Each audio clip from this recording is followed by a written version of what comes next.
Muito bem.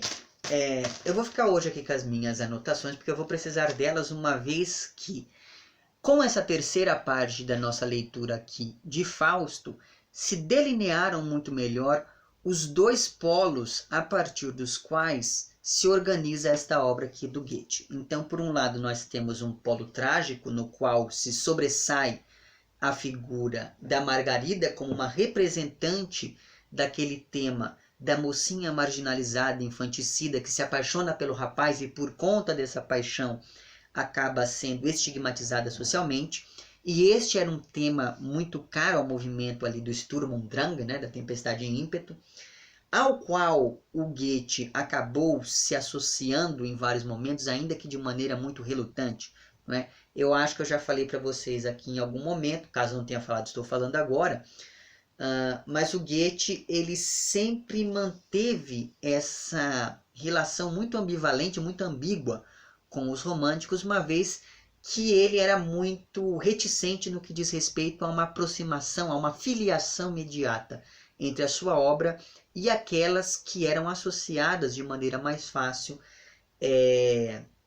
ao movimento romântico, ainda que, de maneira muito paradoxal, o próprio Goethe tenha sido responsável pela consolidação de vários elementos temáticos e estéticos que hoje são comumente associados ao romantismo no que diz respeito ali à Alemanha, pelo menos. Né? Então, tudo isso para falar do polo trágico. Ligado a este polo e estruturando igualmente aqui esta obra de Goethe está o polo satírico e cômico, que estava presente desde aquelas primeiras cenas que demonstravam a vida estudantil, por exemplo. Né? Quando nós pensamos naquela cena em que Fausto e Wagner estão andando diante das portas da cidade, está tendo uma festa por causa da Páscoa, ou ainda quando nós pensamos naquela cena em que Fausto e Mefistófeles vão até a taberna de Auerbach em Leipzig, nós temos bons exemplos do que é este polo cômico e satírico, que era muito próprio de obras associadas ali ao período pré-romântico, com o qual Goethe também vai dialogar aqui em vários momentos. E este polo cômico e satírico vai estar presente aqui nessa nossa terceira parte da leitura, quando nós pensamos principalmente naquela famosa cena da noite de Walpurgis. Né? Então ali talvez seja o ponto dessa primeira parte da tragédia em que se coloca ao leitor de maneira mais evidente este segundo polo. Entretanto, é sempre bom a gente pensar no seguinte, em se tratando aqui de Fausto. Porque quando a gente pensa nos elementos cômicos, quando a gente pensa na comédia, por exemplo, a gente pensa em algo mais rebaixado com relação à tragédia. Entretanto, aqui o cômico torna mais complexos esses personagens, porque acaba fazendo com que aquela figura que antes era inatingível, que era lá o Dr. Fausto, se torne aos poucos mais maleável, mais palatável, mais aproximável, digamos assim, né, do populacho. Ao mesmo tempo em que este elemento cômico também dá uma maior profundidade psicológica a esse personagem, porque afinal de contas o Fausto ele não é uma máquina. Né? Ele quer também ali, digamos, gozar das benesses do pequeno mundo, como é dito aqui em vários momentos dessa primeira parte da tragédia. Por outro lado, é por baixo desses traços humanos advindos do cômico que subjaz a matéria trágica de toda essa peça, e isso se traduz mesmo naquele movimento de expansão e contração, não é? Você tem ali a expansão do cômico e a contração do trágico, ou ainda quando nós pensamos na relativa independência que as cenas sobre a Margarida vão apresentar aqui quando nós pensamos na estrutura geral deste texto. Além disso, existe aqui toda uma corrosão cômica de uma mentalidade ligada a um racionalismo dualista que, por exemplo, separa o bem e o mal, o homem e a natureza e etc. E é contra este racionalismo que o Goethe vai se colocar quando o Fausto diz aqui na página 119 desta minha edição o seguinte: Vivem-me duas almas no seio, querem trilhar em tudo opostas sendas. Uma se agarra com sensual enleio e órgãos de ferro ao mundo e à matéria. A outra, soltando à força o térreo freio, de nobres manes busca a plaga etérea. Então veja que aqui você tem mesmo a corrosão dessa ideia de que existe uma alma que seja completamente racional e uma alma que seja completamente racional, ligada ali à questão da carne, à questão do espírito, do intelecto, enfim.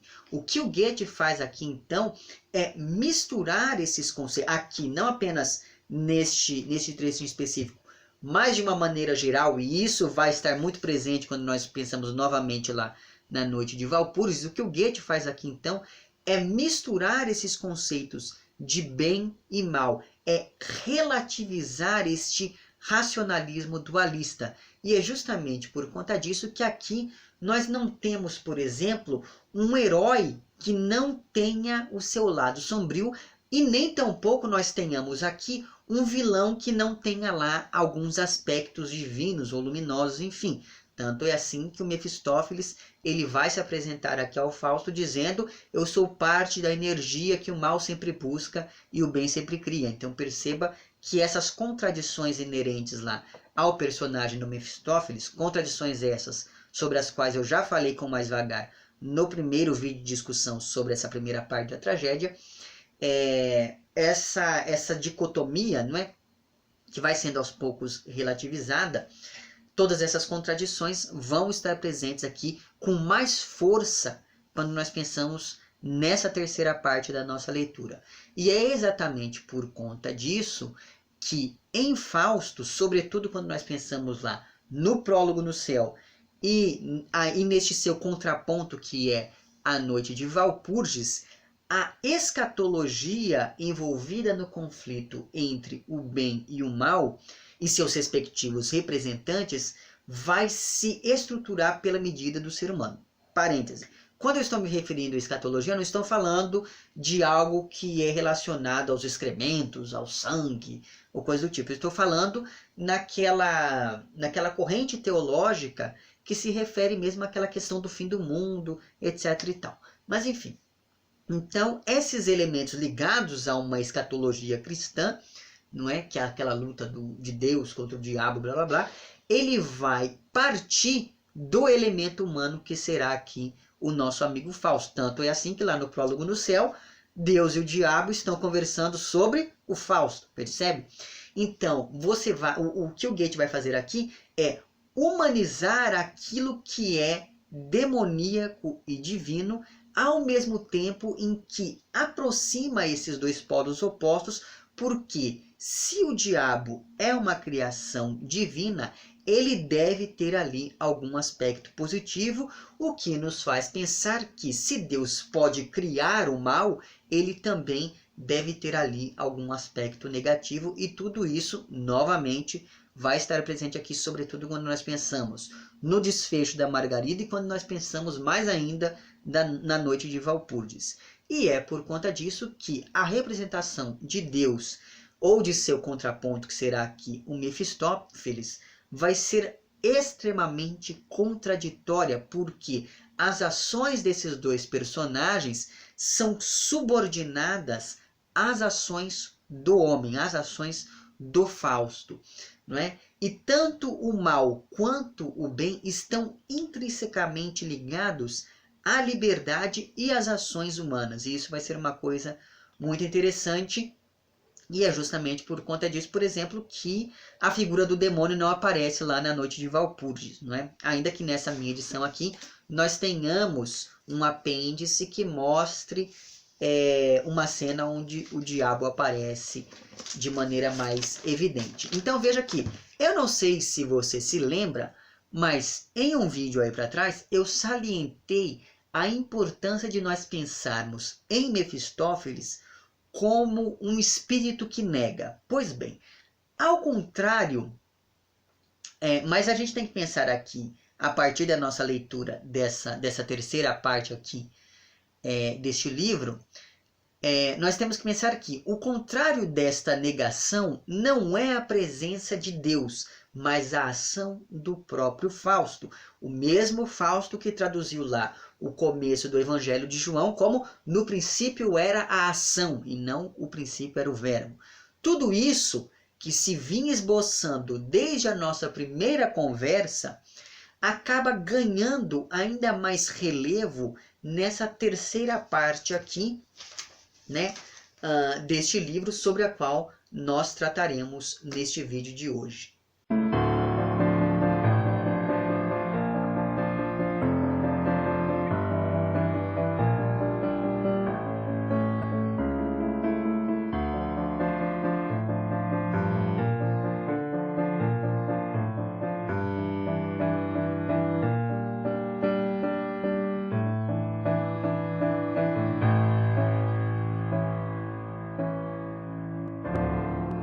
Olá pessoas, no vídeo de hoje vamos falar um pouquinho sobre o final da primeira parte aqui dessa tragédia que é Fausto, escrita pelo Goethe. Evidentemente que como nós vamos falar do final deste primeiro volume, eu sugiro a você que assista os vídeos anteriores dentro desse projeto, caso você tenha caído aqui de paraquedas, não é? E este final da primeira parte de Fausto vai ser o momento em que nós descobrimos que a verdadeira tragédia é aquela que será vivida pela Margarida, que vai ganhar aqui uma centralidade inesperada neste último trecho deste primeiro livro, né? Então aqui, como eu costumo fazer ao longo desses nossos vídeos aqui sobre Fausto, eu vou ir falando capítulo a capítulo, portanto, prepare-se porque provavelmente este será um vídeo bem longo, mas eu acho que vocês já estão acostumados com isso aqui, né? Mas enfim, a primeira parte então dessa nossa conversa, ela vai residir no capítulo chamado Um Caramanchão, que representa muito bem aquele pequeno mundo que o Fausto está conhecendo. Então, por conta disso, o texto dessa cena assume um caráter absolutamente idílico para poder tratar de uma relação quase sublimada entre o Fausto e a Margarida. E eu digo quase sublimada porque há vários indícios aqui que mostram que o nível de intimidade entre esses dois personagens aumentou consideravelmente desde aquela última cena sobre a qual tratamos no vídeo anterior dentro deste projeto. O que acaba mostrando que certo tempo transcorreu desde aquele momento até agora e que este texto está seguindo, pelo menos por enquanto, uma certa ordem cronológica, não é? Então, se nós formos pensar aqui, por exemplo, no nosso último vídeo de discussão, nós falamos lá da cena chamada Jardim, que é aquela cena em que nós temos todo aquele processo digamos, de sedução por parte entre o Fausto e a Margarida ali, não é? E agora, quando nós chegamos aqui a esta cena chamada Um Caramanchão, aparentemente essa sedução deu tão certo que eles dois estão muito íntimos quando nós pensamos aqui no tempo em que transcorrem, na época, melhor dizendo, em que transcorrem essas ações aqui, né? Então, enfim, apenas para falar desse capítulo chamado Um Caramanchão. O outro capítulo, a outra cena, se chama Floresta e Gruta, e essa cena, ela parece um pouco, não sei se vocês tiveram essa mesma impressão, mas eu achei essa cena um pouco deslocada dentro da estrutura geral aqui dessa primeira parte da tragédia. Tanto que quando nós pensamos lá, por exemplo, no Fausto Zero, sobre o qual já tem um vídeo aqui no canal também, essa mesma cena aparecia só que em outra posição. Então eu acho que aquilo que nós temos lá no Fausto Zero acaba tornando mais orgânico o andamento desta peça aqui. E eu fiquei com essa impressão porque esta cena aqui intitulada Floresta e Gruta, ela vai assumir uma gravidade que, apesar de antecipar toda aquela tragédia da Margarida, acaba interrompendo não apenas toda uma sequência que tem essa personagem em uma certa centralidade, mas também essa cena aqui acaba, enfim, interrompendo toda uma sequência que é construída com mais leveza do que esta cena em específico. Mas, apesar disso, a demarcação de um fora e de um dentro que vai aparecer desde o título aqui desta cena, né, floresta e gruta, acaba colocando em evidência o modo a partir do qual aquilo que é externo, como por exemplo Mefistófeles e Margarida, influencia aquilo que é interno, o gênio e todos aqueles sentimentos do nosso amigo Fausto. Tanto é assim que na página 359 desta minha edição aqui, nós temos um trecho muito significativo que diz o seguinte, é logo o trecho inicial mesmo dessa cena chamada Floresta e Gruta, em que o Fausto diz o seguinte, ele está sozinho na cena e ele diz: sublime gênio, tens-me dado tudo. E aqui, evidentemente, nós não sabemos se ele está falando com aquele espírito da terra que apareceu desde a primeira cena, ou se ele está falando com o seu próprio gênio, não é? Com o seu próprio pensamento, digamos. Então, sublime gênio, tens-me dado tudo, tudo o que eu te pedi. Não me mostraste em vão dentro do fogo teu semblante. Por reino deste-me a infinita natureza, e forças para senti-la e penetrá-la. Não me outorgaste só contato estranho e frio. Deixaste-me sondar-lhe o fundo seio como se fosse o peito de um amigo. Expões-me à multidão dos seres vivos, e a conhecer na Praça da Silveira, nos ares e na água, os meus irmãos me ensinas. E quando o furacão no mato ruge, desmoronando-se o gigante pinho, vizinhos troncos e hastes despedaça, e troando o morro à queda lhe acompanha. Então me levas à tranquila gruta e revelas-me a mim mesmo, e misteriosos prodígios se abrem dentro do meu peito. Então veja aqui, os prodígios eles se abrem dentro do peito do Fausto, mas graças a tudo aquilo que está acontecendo neste espaço externo ao personagem, né? E suavizante, ala semeante o olhar a lua límpida, flutuantes surgem das rochas úmidas do argênteo bosque, alvas visões de antanho a mitigar o gozo austero da contemplação. Então veja que desde o início dessa cena chamada aqui Floresta e Gruta, o Goethe ele já deixa clara essa relação entre o dentro e o fora, entre o interno e o externo. E essa relação é tão forte que durante as falas, por exemplo, aqui do Mefistófeles, ele sempre vai comparar os sentimentos do Fausto com os elementos da natureza. O rio, as montanhas, as árvores, os campos, etc. e tal. Outra coisa importante aqui nessa cena chamada Floresta e Gruta são as várias alusões àquela futura queda, àquela futura tragédia que vai se abater sobre Margarida. E daí na página 369 dessa minha edição é dito o seguinte, isso quem está dizendo é Fausto. Não sou eu o sem lar, a alma erradia e brava, o monstro sem descanso e ofício, que em ávido furor se arroja como lava de pedra em pedra para o precipício?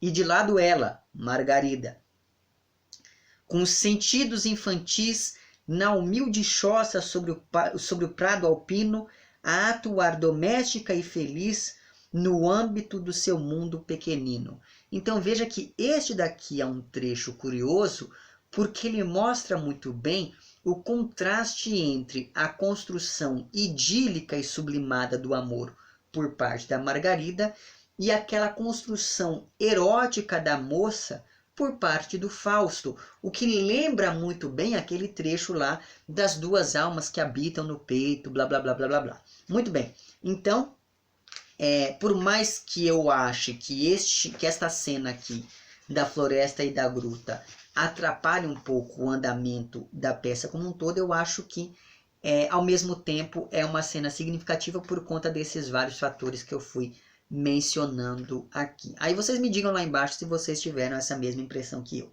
Mas enfim, a próxima cena se chama Quarto de Gretchen e novamente o foco vai voltar a recair aqui sobre a Margarida, que curiosamente só é chamada por este nome quando ela está com o Fausto. Não sei se vocês perceberam isso ou se, enfim, eu deixei escapar algum trecho que me contradiga, mas me parece que a Margarida ela só é chamada de Margarida quando ele está com o Fausto. Quando ele está longe dele, ela é chamada de Gretchen. Mas enfim, aqui nesta cena então, o texto vai assumir aquela simplicidade idílica de antes e abandonar toda aquela gravidade e complexidade que marcam a cena anterior, que é lá Floresta e Gruta. Mas o curioso é que esta mudança entre a expansividade trágica, ou melhor dizendo, essa expansividade dramática do Fausto e o retraimento idílico da Margarida nesta cena, esse movimento se expressa mesmo nos ambientes. Não é? O Fausto ele está em um lugar aberto, enquanto que a Margarida está ali no seu quarto, que é um lugar mais íntimo, um lugar fechado. Então veja que mesmo na ambientação você tem esse movimento de sístole e diástole, né? De expansão e contração.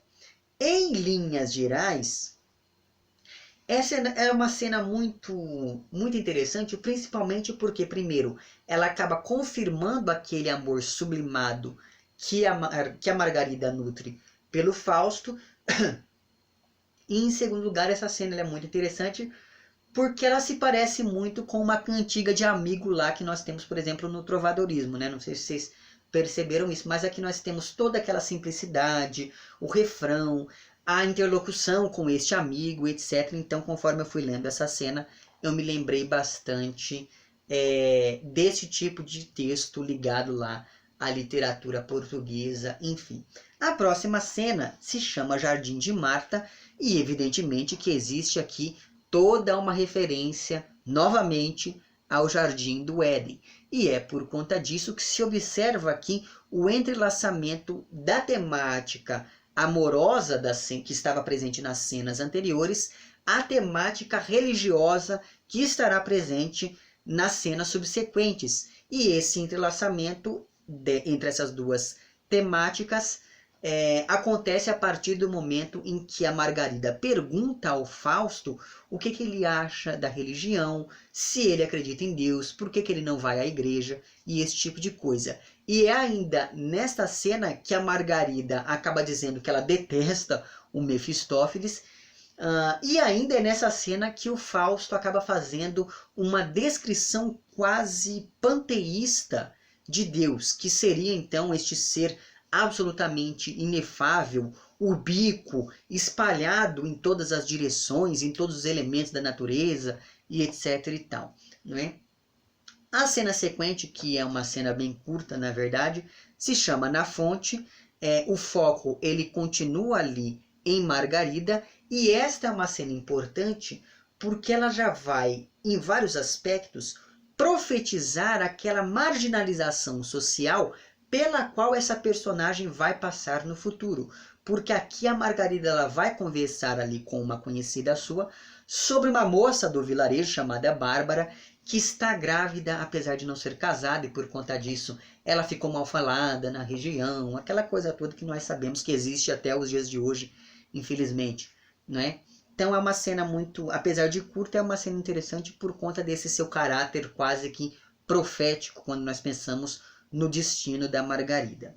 Aí a próxima cena se chama Noite, não é? Olha só, antes disso tem uma cena chamada também aqui Diante dos Muros Fortificados da Cidade, que na verdade é uma continuação dessa cena chamada Fonte. Mas enfim, depois na cena chamada Noite, que é uma cena que já havia aparecido, ainda que timidamente lá em Fausto Zero, nós vamos ver representado o começo efetivo da tragédia da Margarida, porque o irmão dela, que é o Valentim, não é? Ele está muito preocupado com a honra da irmã e por conta disso, então, ele decide, digamos, honrar a reputação da moça duelando com o Fausto.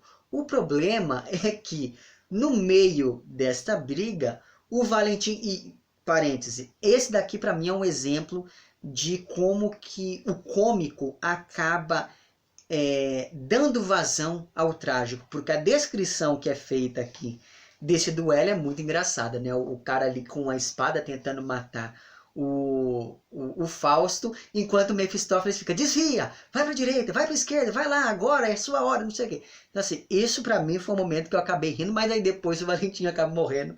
Então perceba que aqui é um bom exemplo de como que o cômico e o trágico acabam se aproximando na construção desta obra. Mas enfim, o problema então é que no meio desta briga, o Valentim acaba sendo mortalmente ferido e o Fausto foge a tempo antes que a Margarida e a torcida do Flamengo, aparentemente, chegue àquele lugar, não é? E daí, antes de morrer, enquanto está ali exalando seus últimos suspiros, o Valentim acaba não apenas amaldiçoando, mas condenando a própria irmã à proscrição social, não é? Porque o Valentim ele vai acabar chamando a Margarida de prostituta.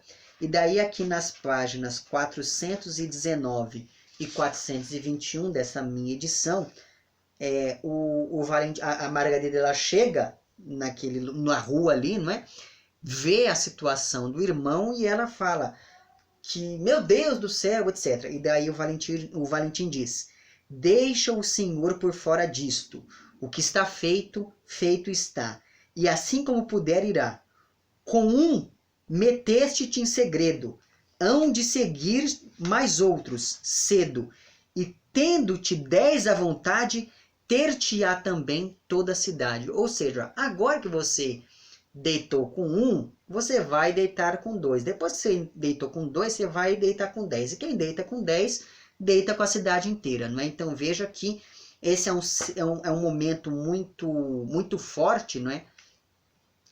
Dessa cena, é um momento muito trágico. E aqui você já tem todo esse processo de marginalização social pelo qual a Margarida vai passar, começando. Né? Aí, por conta disso, então, a próxima cena vai se passar em uma catedral, e ela se chama Catedral, e aqui vai acontecer a transposição daquela ideia das duas almas que estava presente no personagem Fausto para a Margarida. Isso porque esta cena que se passa durante a missa pela mãe da Margarida, que morreu depois de tomar um veneno que o Fausto entregou à moça dizendo que era sonífero, e aí a gente não sabe até que ponto isso foi intencional ou não, né? Porque o Fausto ele queria passar uma noite com Margarida, mas a moça estava com medo da mãe surpreendê-los. Então o que o Fausto fez? Ele deu à moça um vidrinho falando, nossa, você coloca 3 gotinhas disso na comida da sua mãe e ela vai dormir a noite inteira com um sono pesado, feito de uma pedra. Daí o que a moça faz? A moça acaba dando essa beberagem ali para a mãe, e por conta disso a mãe acaba morrendo. E essa cena chamada Catedral se passa durante a missa, né, pela alma da mãe de Margarida. E para além das vozes do coro que está ali entoando os cantos durante esta missa, e além da voz da própria Margarida, que está pedindo por perdão ali por estes seus pecados, nós temos aqui também a voz de um espírito mau, como fica denominado aqui, que é quase uma espécie de projeção da culpa que a Margarida está sentindo pela morte, não apenas da mãe, mas também do irmão. E esta culpa acaba gerando uma sensação física de opressão da Margarida, o que se adequa muito bem àquele movimento de expansão e contração que o texto todo oferece, não é? E assim vai se encerrar toda uma seção do livro que é dedicada quase que inteiramente a Margarida, tendo inclusive uma relativa independência com relação ao Fausto enquanto personagem e a obra como um todo. Não é? E justamente por conta dessa projeção da culpa da moça, é que nós temos ali presentes essas duas vozes dessas duas almas que habitam este peito trágico da Margarida. Não é? A exemplo das duas almas que habitam lá o peito de de Fausto. E com isso, então, nós chegamos finalmente à noite de Walpurgis, que vai representar uma expansão demoníaca e carnal do Fausto depois daquela contração espiritual da Margarida na cena anterior, né? E este contraste entre esta cena e toda aquela história da Margarida, acentuadamente essa cena na catedral, ela se deve ao fato de que Noite de Walpurgis se coloca inteiramente no polo sombrio, no polo negativo dessa peça, como é dito aqui na nota introdutória a esta cena, não é? Então, se a cena anterior se passa ali no ambiente sagrado da igreja, esta outra cena ela vai se passar em um ambiente absolutamente profano, não é? Que é este momento em que as feiticeiras estão indo para sua missa negra em honra de Satanás e aquela coisa toda. Além disso, essa daqui é uma cena que ela não estava lá no Fausto Zero e que recupera muito de toda uma tradição folclórica e popular mesmo ao se referir diretamente ao dia de Santa Walpurgis, não é? Que é comemorado na mesma data da celebração da chegada da primavera por alguns povos pagãos, né? E essa celebração da noite do dia de Santa Walpurgis acontece ali do dia 30 de abril para o dia 1º de maio, que coincide então com essas celebrações pagãs. Acontece que, por conta desta coincidência, não é? dessa aproximação entre essa data cristã e essas celebrações pagãs, a crendice popular dizia que nesta mesma noite os demônios e as bruxas e as feiticeiras e blá blá blá se reuniam então para celebrar ali uma missa satânica.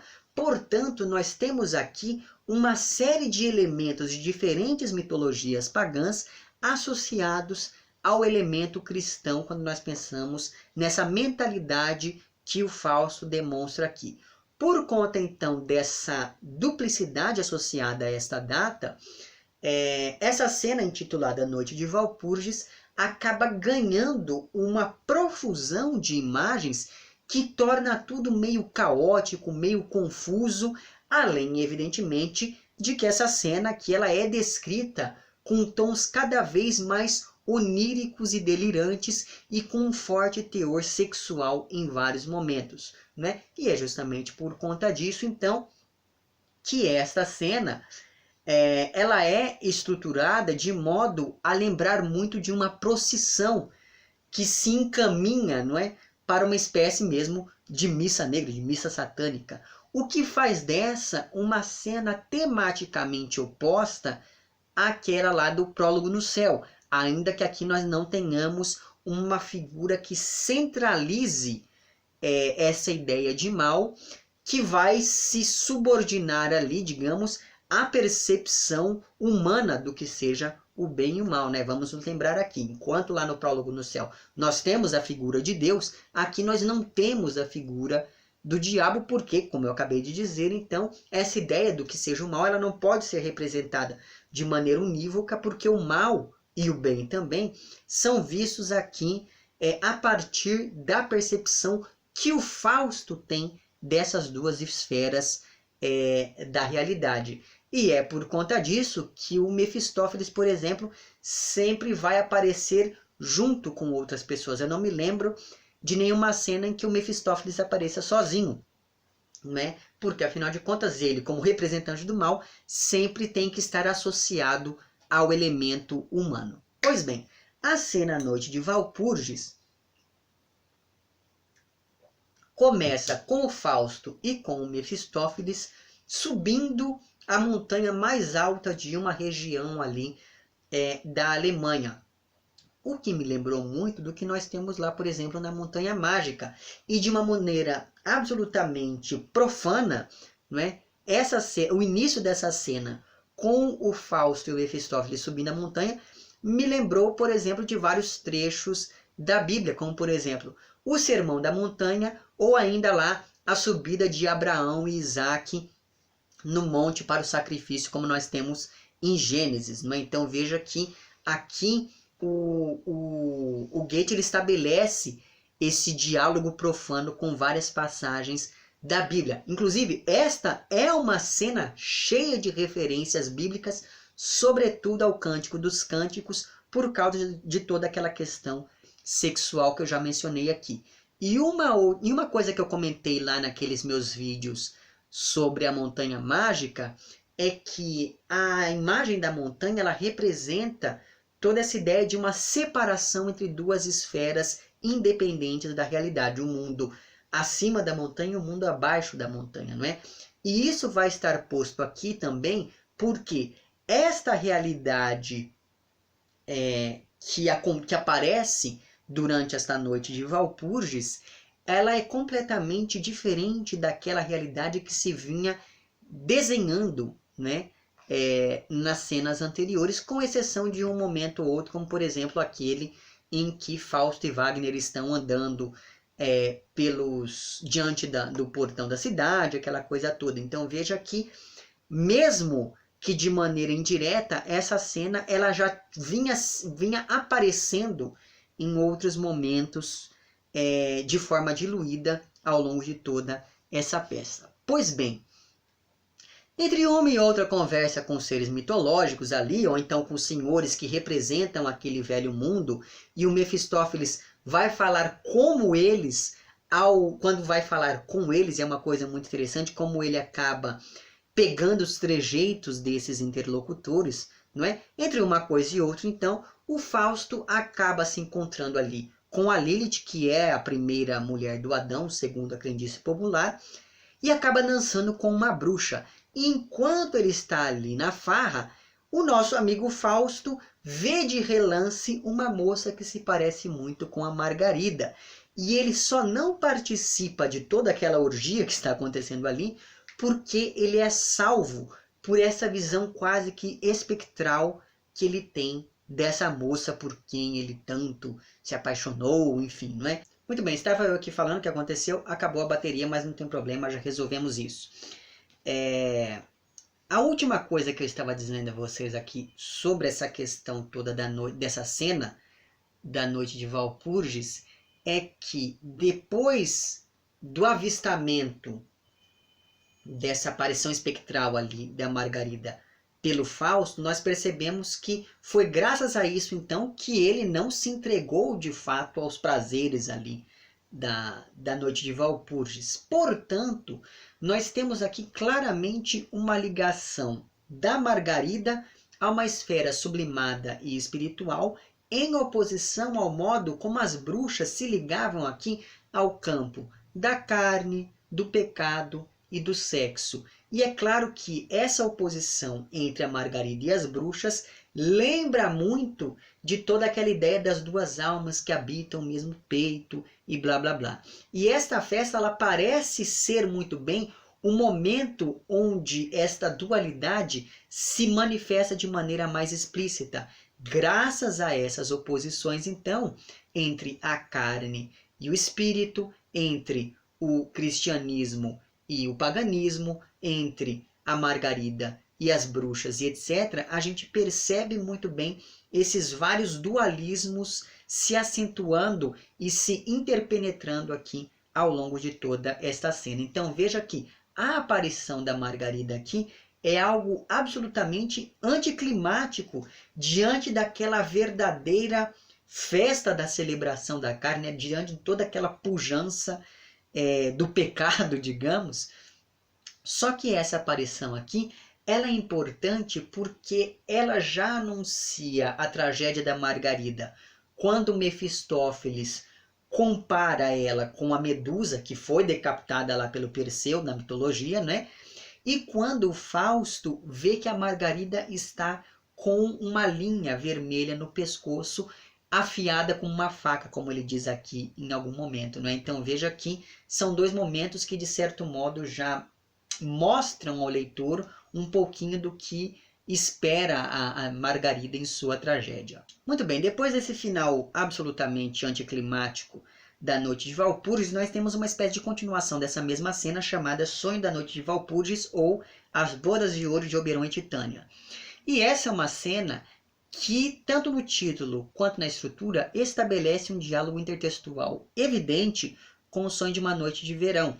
Por exemplo, quando nós temos essa ideia da peça dentro da peça, ou do sonho dentro de um sonho, porque, como eu disse, a Noite de Walpurgis é descrita de modo extremamente onírico, então você não sabe em vários momentos, pelo menos eu fiquei com essa dúvida, se o Fausto estava sonhando, se ele estava delirando, ou se ele estava vivendo objetivamente todos aqueles eventos ali, não é? E é claro que este é o momento em que, se você não conhece a peça do Shakespeare, enfim, eu sugiro que você faça isso, porque é uma peça curtinha, é uma comédia, dá para você ler rápido, depois você volta aqui para você entender um pouquinho melhor dessa estrutura da peça original e do porquê dela estar sendo, enfim, colocada aqui, recolocada aqui, né, e ressignificada pelo Goethe em Fausto.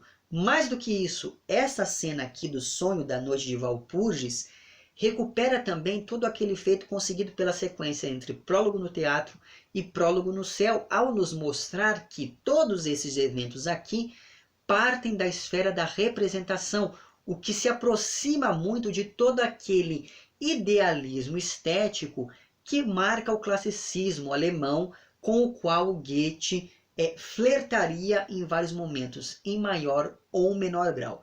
Classicismo esse que parte das ideias do Kant, por exemplo, né, e que influencia muito da obra do Schiller, com quem o Goethe se corresponderia ali em vários momentos de sua vida. Então veja que essa questão colocada aqui pelo sonho da noite de Walpurgis é algo absolutamente significativo, mesmo quando nós pensamos na articulação de todo o movimento romântico alemão.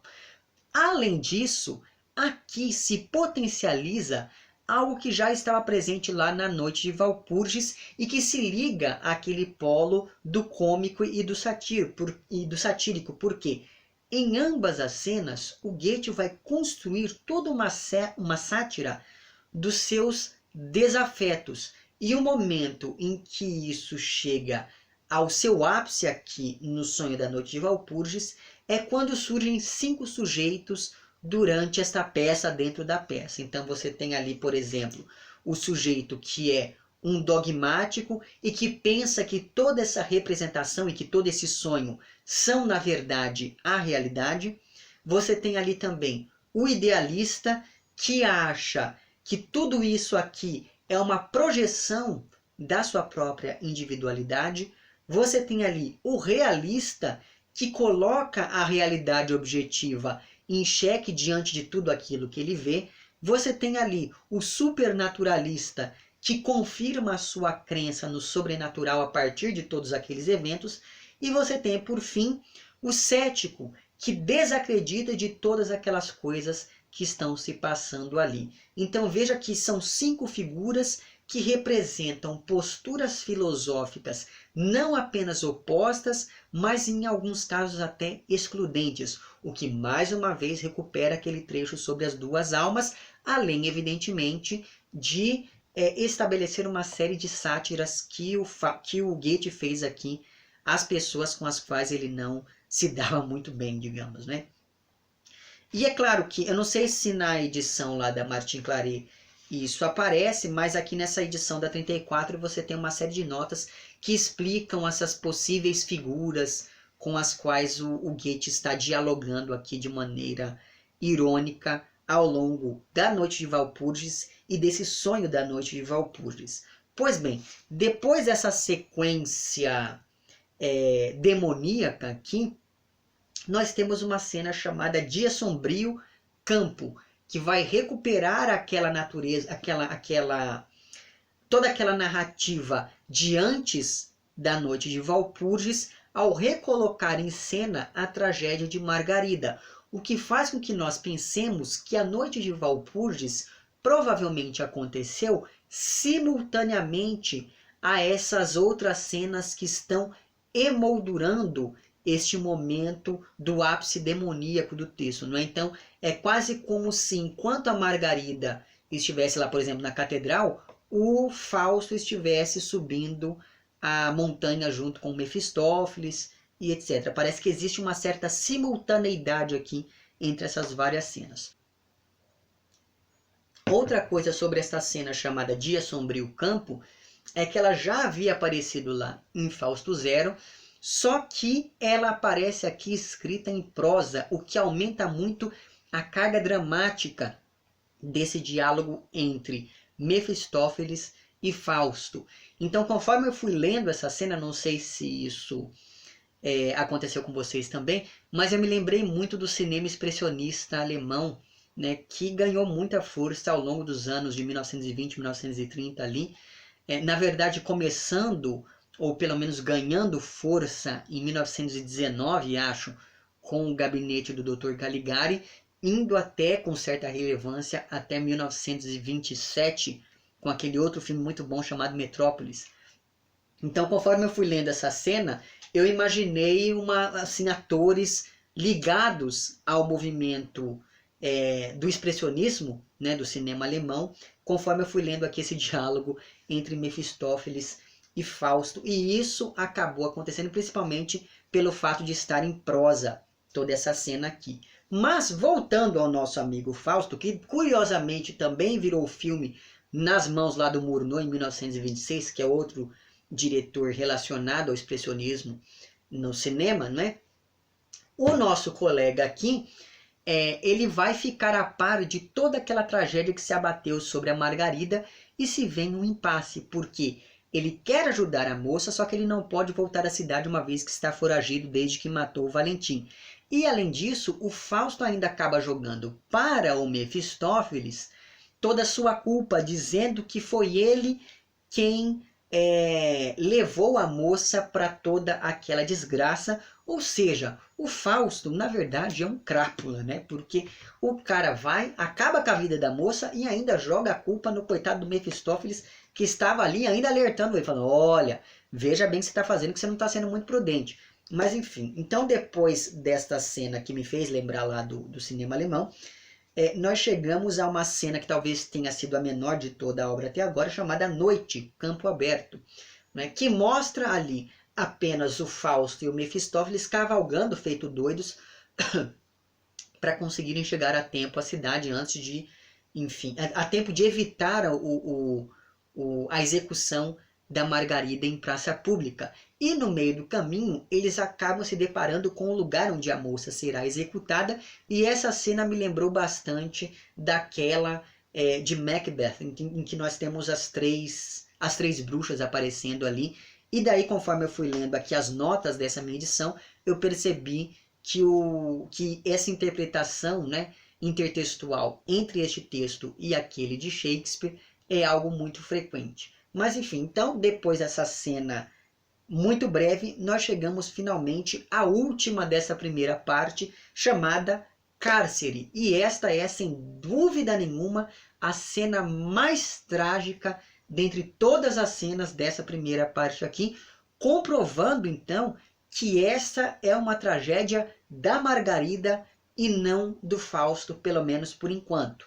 Além disso, Cárcere é uma cena cheia de referências lá ao Cântico dos Cânticos, e ela é composta a partir dos pressupostos estéticos do classicismo que vão ganhar mais força na segunda parte de Fausto, dessa tragédia aqui. Então, eu vou falar um pouquinho mais sobre essa questão do classicismo com o qual o Goethe dialoga nos meus vídeos sobre o segundo tomo, né, sobre o segundo volume aqui desta obra. Mas enfim, Cárcere então, uma cena que já havia aparecido lá no Fausto Zero, só que agora ela está em verso e não em prosa. Pois bem, Margarida está presa, acusada, e aqui a gente fica sabendo por que ela está presa, né? Ela foi acusada de infanticídio depois de afogar ali o filho que ela teve com o Fausto, que vai até aquele lugar para tentar ajudar a Margarida a fugir. Só que a moça não quer fugir porque toda aquela culpa que estava presente na cena da catedral se agravou ainda mais. Então, ela está psicologicamente encarcerada não apenas porque ela matou o próprio filho, mas também porque ela acabou causando diretamente a morte da mãe e indiretamente a morte do irmão. Então, por conta dessa culpa que a Margarida está sentindo, essa daqui é uma cena muito triste, porque a Margarida está assustada, ela está delirando e ela sabe que a qualquer momento o carrasco vai chegar ali para dar início à sua execução em praça pública. E o medo e o delírio da moça são tamanhos que ela sequer reconhece o Fausto assim que ele entra ali naquela cela. Agora, a última coisa que eu gostaria de comentar aqui diz respeito à última fala do Mefistófeles, que enquanto Fausto está ali tentando convencer a Margarida a fugir, escuta o barulho de um guarda se aproximando e diz para o Fausto que o melhor a fazer é ir embora e deixar a moça para trás, porque ela já estava julgada, ela já estava condenada, não é? E a esta fala do Mefistófeles se contrapõe uma que é dita por uma voz do alto, que afirma que a Margarida, na verdade, está salva. Isso está aqui na página 521 desta minha edição. Mas é assim, são as últimas falas mesmo, na verdade a penúltima fala do Mefistófeles aqui, nessa primeira parte da tragédia. Não é? Existe, portanto, então, uma oposição entre a fala do Mefistófeles, que se refere à condenação terrena, porque as preocupações que ele tem são preocupações terrenas, né? Afinal de contas, segundo a lei dos homens, a Margarida deveria ser punida uma vez que ela matou o próprio filho. Né? A esta concepção terrena da condição de Margarida se opõe, então, essa fala da voz do alto, que se refere a uma perspectiva muito mais celestial. E segundo essa perspectiva, a Margarida realmente estaria a salvo no plano espiritual. Com isso, a peça acaba recuperando nessa última cena uma fala do Mefistófeles lá no Prólogo no Céu, que está na página 51 desta minha edição. Porque Mefistófeles está ali chegando, você tem todos aqueles anjos cantando em honra a Deus e aquela coisa toda. E daí o Mefistófeles diz: perdão, não sei fazer fraseado estético, embora de mim zombe a roda toda aqui. E daí um pouquinho mais para baixo ele conclui dizendo: de mundos sóis não tenho o que dizer, só vejo como se atormenta um humano ser. Então veja que desde o início, o Mefistófeles ele sempre demonstrou uma preocupação muito pragmática, muito prática com as coisas. Então, ele é preocupado com a vida terrena, enquanto que esses outros seres aqui, essas vozes que vêm do alto, elas dizem muito mais respeito a algo que é da esfera do ontológico, algo que é da esfera do metafísico, algo que é da esfera do espiritual mesmo. E é justamente com essa recuperação que se encerra aqui essa primeira parte de Fausto, né, dessa tragédia.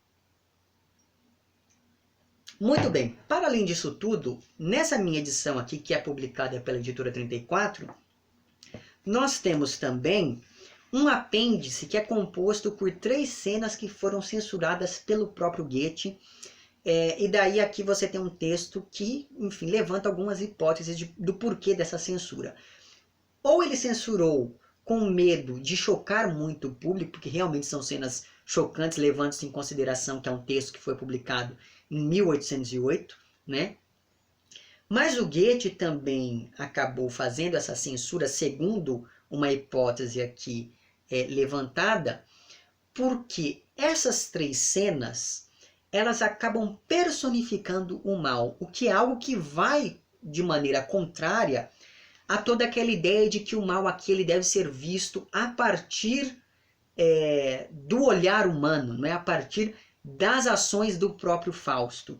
Então, justamente por conta dessa presentificação do mal, dessa personificação do mal, é que provavelmente o Goethe acabou cometendo esta autocensura. Daí essas 3 cenas são lá: o Sermão da Montanha de Satã, Audiência Satânica e visão do patíbulo, que é aquele momento, que é aquele lugar ali onde a Margarida seria executada. E daí, se a gente for parar para pensar aqui, olhando de maneira fria, essas são cenas inacabadas, são assim praticamente rascunhos, né? Ainda que tenham aqui uma certa qualidade. E a história que mais me chamou a atenção aqui foi aquela do vassalo que tem que beijar o ânus, né? Que tem que beijar o cu de Satanás. O que era tido como uma prática comum nas missas satânicas, como uma forma de profanar a ideia do beijo na cruz, né? E daí, eu vou ter que ler aqui esse trecho para vocês, porque existe ali um momento em que estão conversando o Satanás, este vassalo, e o mestre de cerimônias que diz: queiras beijar a parte de traseira do Senhor. E daí o vassalo responde: quanto a isso, não fique embaraçado, e beijo tanto na frente como atrás. Se acima o teu nariz parece penetrar por todos os mundos, aqui embaixo vejo um buraco capaz de engolir o universo. Que aroma não emana dessa boca colossal? Tão gostoso assim não deve cheirar o paraíso. E essa garganta tão bem modelada desperta o desejo de rastejar para dentro. O que mais posso querer? E daí o Satã responde a isto: vassalo, passaste pela prova, com isto contemplo-te com milhões de almas. E quem elogiou assim tão bem o cu do diabo, jamais carecerá de frases adulatórias. Então veja que apesar de ser uma imagem absolutamente profana, né, sobretudo pensando nessa história toda de que isso seria um modo de profanar o beijo na cruz, existe uma questão política muito interessante aqui, né, que é do adulador, aquela pessoa que, enfim, você pode cagar na boca dela que ela vai falar: ah, que lindo, nossa, que gostoso, não sei o quê. Enfim, uma coisa que está presente até hoje em dia, na verdade. Mas outro texto muito interessante aqui deste apêndice é aquele em que, em uma espécie de sermão da montanha profano, o Satanás vai definindo o que é que deve ser sagrado àqueles que estão participando ali dessa orgia na noite de Walpurgis. E daí, entre as páginas 531 e 533, ele diz o seguinte, Satanás, diz o seguinte: duas coisas há para vós magníficas e grandiosas, o ouro reluzente e o sexo da mulher. O primeiro proporciona, o outro devora. Feliz, portanto, aquele que de ambos se apodera. Isso ele diz voltando-se ao público masculino. E daí, voltando-se ao público feminino, ele diz: para vós há duas coisas de delicioso resplendor, o ouro brilhante e um falo esplendoroso. Por isso sabei, ó mulheres, deleitar-vos no ouro e, mais do que o ouro, apreciar ainda os falos. Então veja que aqui a grande questão, o grande objeto de adoração deve ser não aquela coisa toda de Deus e da vida transcendente, mas não, deve-se santificar aquilo que há de mais carnal, o sexo e o ouro, não é? Então, de modo geral, essas três cenas aqui acabam construindo toda aquela missa satânica que foi anunciada como sendo o lugar para onde se dirigia a romaria profana que começou lá com a cena da noite de Walpurgis. E assim como aconteceu naquela cena anterior, que entrou então para a versão final do texto, as cenas censuradas pelo Goethe e colocadas aqui neste apêndice acabam recriando, cada uma a seu modo, aquele prólogo no céu, substituindo a figura de Deus pela figura do diabo, que mais do que um contrário, deve ser visto aqui como um duplo de Deus, porque vamos nos lembrar que bem e mal se tornam relativos ao longo dessa tragédia, graças àquela crítica a um racionalismo dualista por parte do Goethe. E com isso nós vamos chegando então ao grande ponto que diferencia este Fausto aqui daquelas outras versões mais modernas que eu fui lendo antes de chegar a esta obra do Goethe. Porque aqui ainda existe esse ímpeto, ainda existe essa utopia de se encontrar o sujeito em sua totalidade, um sujeito que abarque ali todas essas dualidades da existência. Porque lembra lá que a questão do indivíduo era a ordem da vez quando o Goethe publica essa sua obra.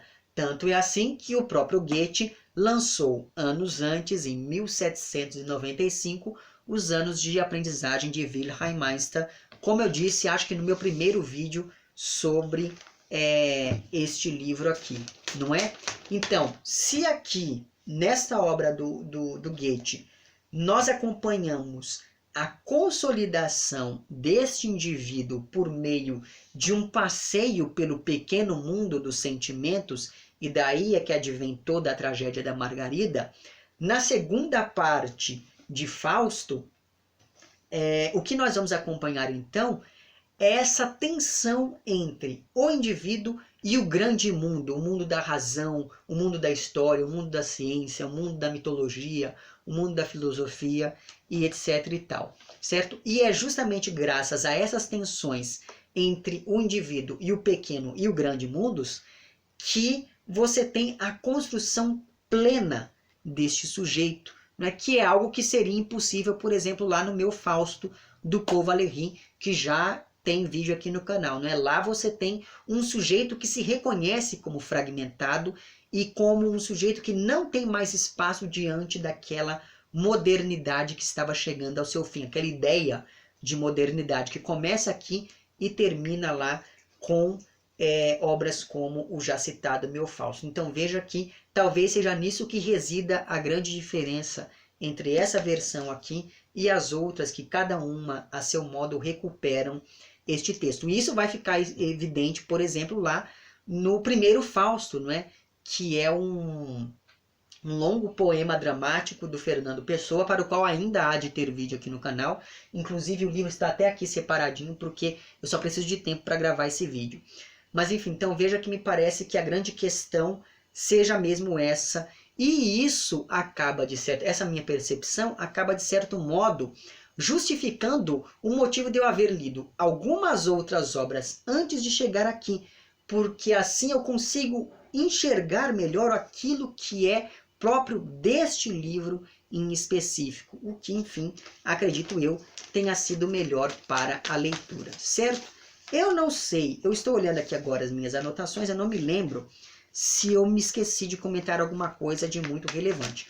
Mas caso eu tenha me esquecido e você, enfim, tenha notado isso, deixe lá embaixo nos comentários, certo?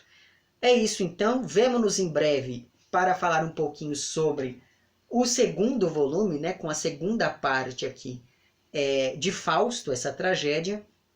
E é isso, se você gostou do vídeo, não esqueça de curtir e de compartilhar. Caso você não tenha gostado, não esqueça de dizer lá embaixo por que não gostou. Se você está inscrito no meu canal, muito obrigado pela sua inscrição. E caso não esteja inscrito, inscreva-se também lá embaixo. Um amplex para vocês todos. Até o próximo vídeo e tchau.